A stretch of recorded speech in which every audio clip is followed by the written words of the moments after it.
There is nothing which you can be afraid than a person, a living person, if you are in the bush. If you are in the forest, it's tough. That's tough life.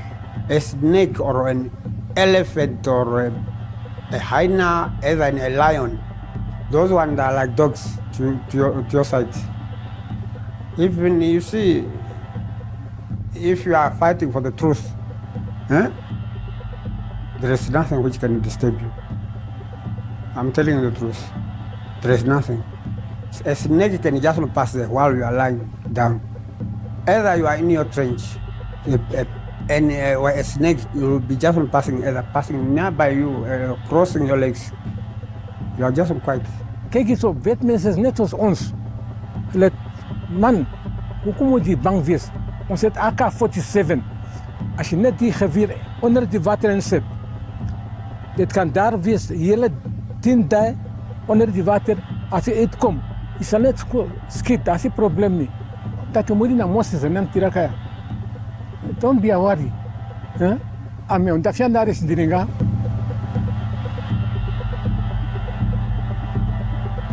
During the 1960s, most African countries had gained independence except for Namibia. Namibia was then known as Southwest Africa, a territory under South African administration from 1915 to 1990. South African apartheid laws were extended to Namibia and prevented black Namibians from having any political rights, as well as restricted social and economic freedoms. The South African apartheid regime believed that by holding on to Namibia, the guerrilla war in Angola would be kept further away from South Africa.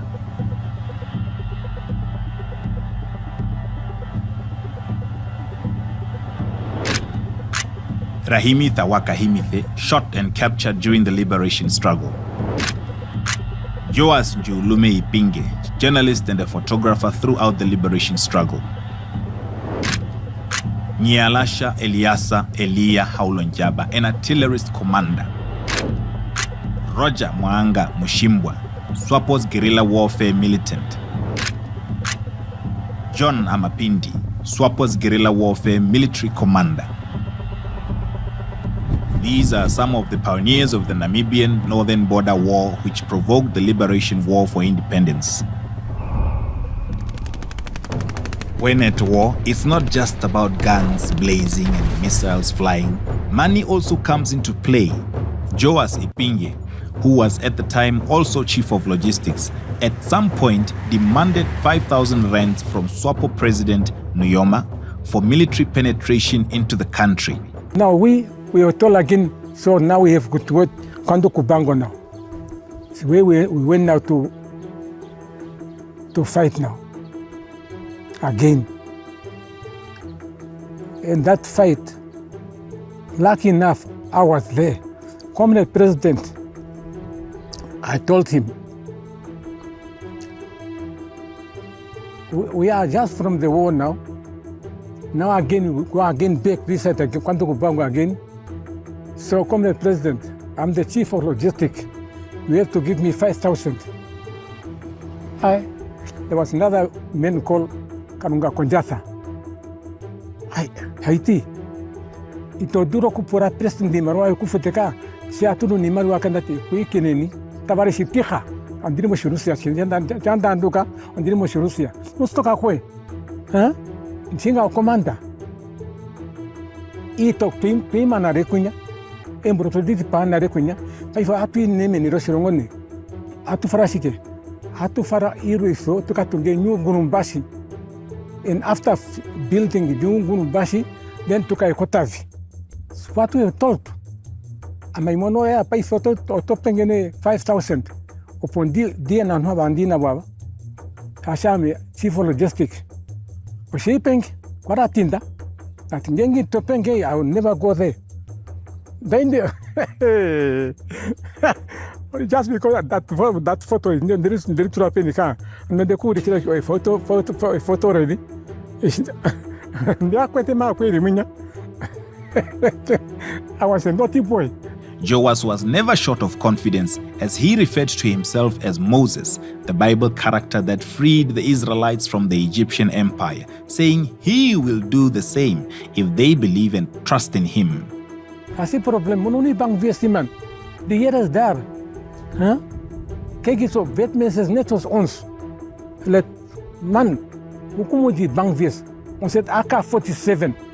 Als je net die geweer onder die water in zet, dit kan daar wees, hele 10 dagen onder die water. Als je uitkomt, je zal net schieten, dat is het probleem niet. I told them, amusheshi muringani, omuri koshiyange, amengo mosesa.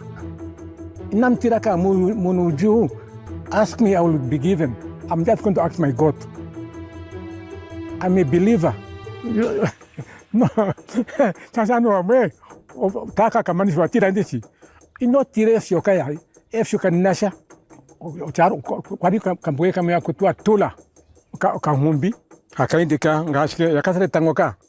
Kone akina press nanenga. Tula. Tutarapa. Tutarima disane mo 500. 5,000. Kapenji. Ama idon bodene aidua. Manginafya. Aidua. Taipeno hautoe. In Kaunga Mashi, if you know the place. Punostora akutua ya Fernando nga. Umunure kene unya ku singama. Unenda karandaneo. Imarwa isho. Faituri 49. Aveshe. Ari airan dure kene o. Aivato porere. Urekeo. Tienge sape simbole nota. Opo keshi umeta kufakama kiketari. Shundevarombera, which is true. Urekeo ketu aterao. Caminho direto, Twakarwanita ne, Twakarwanita ne, Emburu, Tati Kongwa ne, no more coming back. Nyo chonga nkaramatira, Tati muri na Moses na mtira kaya. Don't be worried. Ame ondafyanda sindiringa, na mtira kaya. Kahimithe fell into an ambush that nearly ended his life. On the 6th of December 68, we have a battle, but we could say that it's sort of a ambush because they might have information that where we are and so on. By the time we want to come up, it was about midday, the Boers attacked us. That was at the place called Karkuwisa in Okavango East. And it's where I was shot, wounded, and captured, and later taken to Pretoria.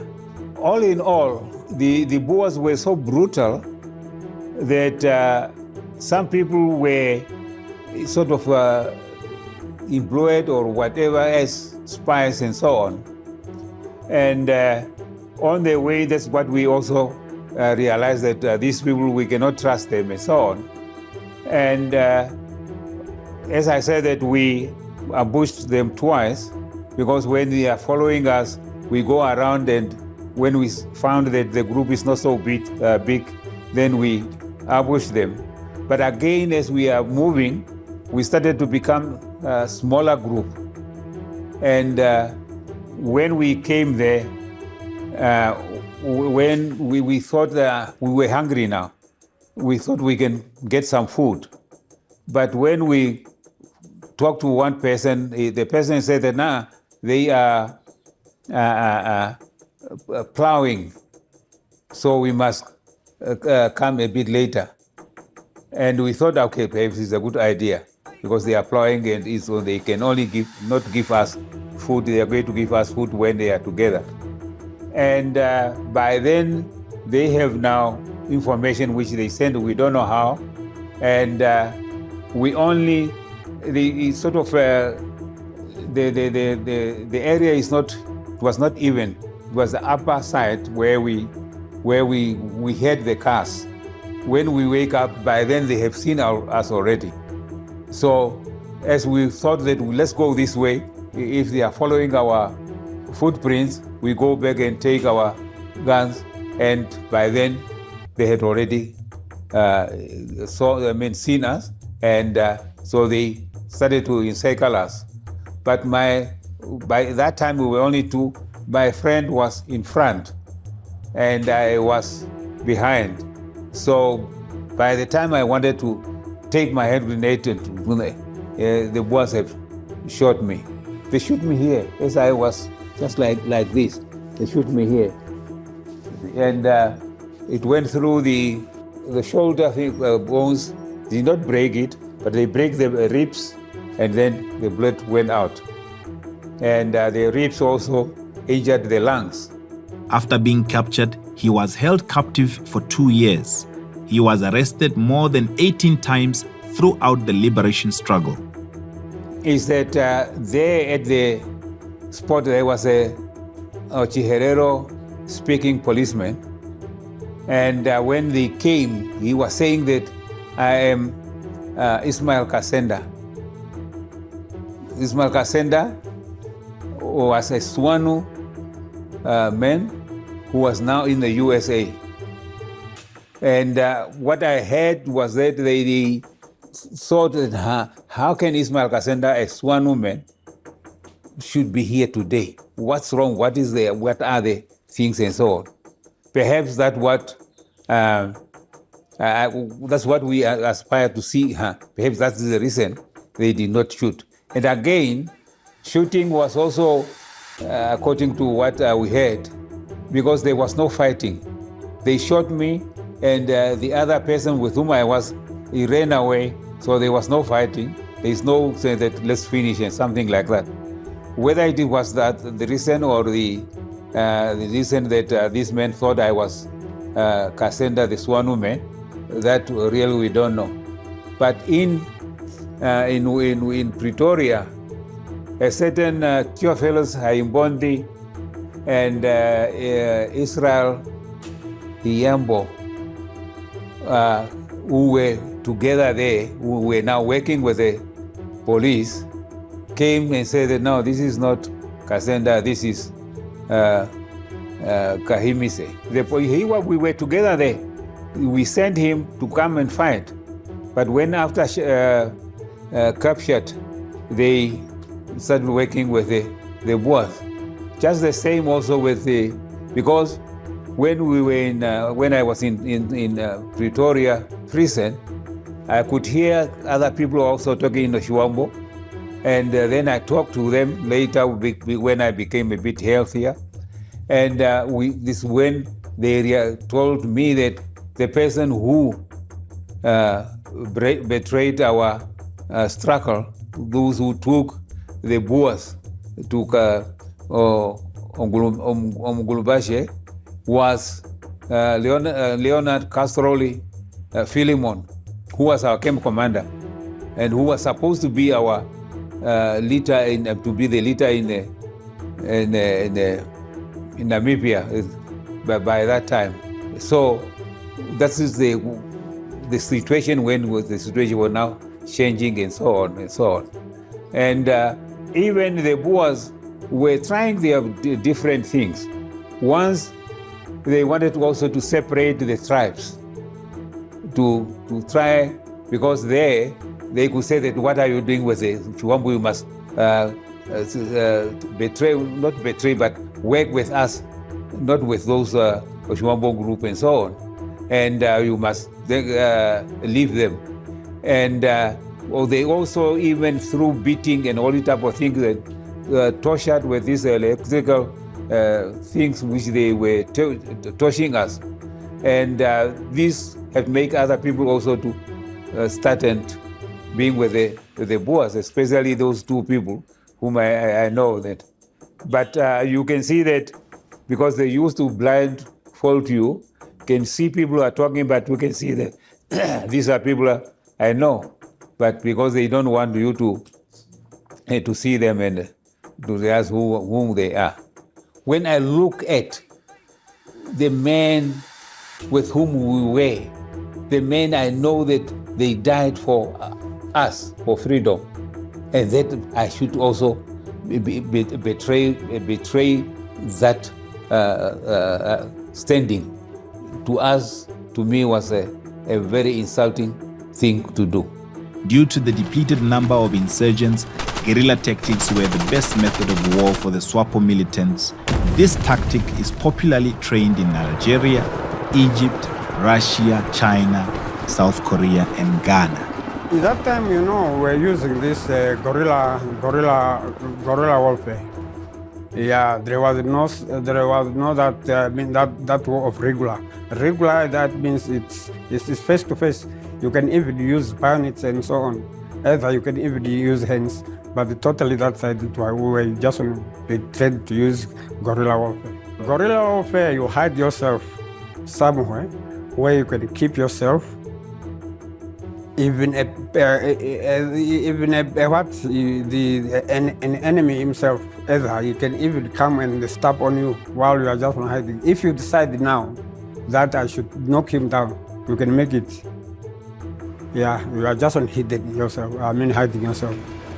When we asked Mr. Roger how he managed to survive the thick forest during the war, bearing in mind that lions and snakes could be hovering in the wilderness, this is what he had to say.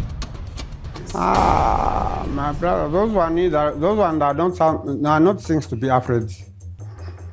God is great. You see the problem? A snake, there is nothing which you can be afraid than a person, a living person. If you are in the bush, if you are in the forest, it's tough. That's tough life. A snake or an elephant or a hyena, either a lion, those ones are like dogs to your side. You can just face it, you just cross and leave it there being like, you just go. A living person, a human being, that's the only person which will help. Yeah, not those things a snake. Even you see, if you are fighting for the truth, there is nothing which can disturb you. I'm telling you the truth. There is nothing. A snake can just pass there while you are lying down. Either you are in your trench, and a snake will be just passing, either passing nearby you, crossing your legs. You are just quiet. I have told you the camp where we were living, which we called United Nations camp. That one, it was a very thick forest where there was different types of snakes. It was not a joke. You can't be afraid of a snake now. That's the truth of it. John Amapindi, in 1971, while at school, he used to attend what they called underground meetings at Agustinium that motivated him to join the liberation movement. In Katutura, myself, because I was at school, my friends continue in Katutura. It's where Mr. Nestor Yambo, Johnny Hamkoto, Sake Anyera, and the others used to make a meeting there. In Katutura, at the house of the late Dareni Hamkoto. It's where they used to gather, but they to be careful. If they are to be detected by the police, they are in trouble. That's why they used to be underground. They used to go to come in the room. In the room, then they started discussing. If they find they've had someone who coming there and say "co" because of the shoe, then they start quiet and they're talking other things. Yeah, it's how we survive. Then we used to meet with Isaka Anyera to hear what they discussed at the meeting. And it's where we had started to organize our journey to leave the country, so that we could go and join the People Liberation Army of Namibia. It was at the end of 71. 71. When we departed, our team was consist of 4 men. I, Johnny Amapindi, Sake Anyera, Johnny Hamkoto, and Comrade Philemon Kambara, ambassador, as we know him. The South Africans responded by attacking the rebel bases across the border, including a retaliatory strike into Zambia, which forced the Zambians to be more unwilling to support SWAPO, South Africa's raid into Angola drove the rebels back 200 miles and did significant damage. The war intensified and South African and Angolan forces fought their first battle in 1981. John Amapindi was in a life and death situation when they encountered South African forces, a battle from which he barely escaped. I never know that we are in an ambush. When I just heard the titwa, the bullet of that time. If it burst on if it coming from the barrel of the gun this side, it burst on this side. When I come to look around, I thought it's my friend fire because he used to fire quickly. It was terrible. I just see him showing the hands because if a person shot, you could not just follow like that. We used to make and go slowly until you did. To see Jamea is also going. Now the machine gun is now facing me. I just under dust. I don't know where they hit. Anyway, my head was the one which you saw there. It was hit by the bullet. I just under dust. I started to smell. Now I was feeling the dust. Then later I have to feel the gas cells of the bullet because when it flying there, the gases you just feel the gases. And later I had to feel the blood now. If you feel the blood, even you used to see the bullet how they hit. They just hit just under dust. Then from there, I never panic at all. I never panic. If I could panic, I could not be here. I had to start because I was not crawling, but as a military men do. Now, the bullet is hitting around. Then I had to start, because we were taught if you go in that situation, you have to make a zigzag. When I started training zigzag, as I reached here, the bullet just hitting me here. If I go this side, the bullet is hitting me. I realized that if I to hit the bullet could hit in this eye and hit this eye, I had to be captured. I will not see how I could help myself. Then I will be captured by this South African. And that time I was not in the position to say that I could be captured by South Africa. No. I had to start saying that I had to change the tactic because I was afraid of hitting in the eyes and come on the other side. Then I had to go straight, but I'm crawling, but I was thought that if they hit on the leg, I had to lie down and just silent to let them come and shoot them so that I could die with many. Then I had to find before I do like that, the machine gun, because it was just nearby 50 meters. It was near. The machine gun itself, the bullet get finished. It said, I heard it that it when it saying I heard it. Then I said, no. Now this is one from a small automatic machine. I said, no. I said, no. This if I am unable to be hit by machine gun, but to be no, this could not catch me. It's when before just trying to reach, there was a small tree lying around. I was supposed to go on that tree. Before reaching there, the massacre caught me. Then my leg are just straight. Here I hold my gun. Then I had to push my elbow on the ground and using the stomach. until I reach that place. These are saying, toka. No, I'm no worry because I was afraid of machine gun. Then I went to that area. Then I went behind the tree there. Then I took good because I was used to prepare. Now from there, I had to prepare now my last. Because when I choose that place, I was saying that there's no way of me to survive. Let me choose that tree to be my grave place. Then from there, I went there. Then I prepare myself. I took my hand grenade, or my hand grenade, F1 and F2, put them there. Then I had to put my bullet because my bullet I used to be on the other side. Because if you fire, you could not realize that the bullet is over. Myself used to be on the pocket. I had to take it and put it there.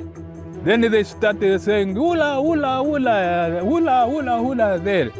Then my heart is now to my friends there. How they are going to be, who is going to notify them? And I'm the one who was supposed to tell them the situation because I was the one who is commanding that journey. It was terrible. Now I had to put all my things there to say that I had to, if they learn, I had to hammer now. Then if I finish, then I had to put my last bullet there, then on the gun, then finish. Killing myself. It would be not because I was not decided to capture by the South African. You will suffer there if you go there. You will suffer. Yeah? That's why I will not saying that they could capture me. Yeah, it's what to kill myself and they kill my body is better because they were even told that if you kill the Oshikuro there, the terrorists, just align with the head of Oshikuro, then you will be promoted there. It's what they were told at that time. That's why they were pushing along. Yeah. Then from there we went. I had to pull my leg like this. Then when I pull my leg come and go back. Then I had to pull the second one. When it came, then I had to go back. Then they never. I am not shorted. Nandia hua nani? Hambai nandia hua. Then they realize that no, they never shot me. Then it's when it's what I had. Then I start to shoot now, to shoot around there, because they are on the valley there. I had to shoot. Then it started to. I have F2. This side there was a fire burn, and here I just throw the F1 there for the smoke. Then the thickness of the smoke, because of the wind, that one was coming this way. Mine goes straight because for F1 is too strong. It's anyway it go around, but it always goes straight. Then it capture each other. Then I had to go through this. Now they could no longer see me because there is that one for F1. That side is for the fire, which is burning on burning a pair, yeah, which is burning. Now I had to go through because I can no longer go this way straight because and it's where Eliananlo go through, and I don't know if he got. He was captured by the bullets somewhere there and burn in that area. I could not say. Then I had to go through, sneak through between the smokes, between the fire and for the F1. Then I had to go on the other side. Then I had to go straight to the other people. To the other group, they were just surprised to see me again. And Peter often, we find him already there. He said, I'm the only one who survived. They were surprised to see me again. He survived also. My friend has left. Those who are on the pictures there have survived there.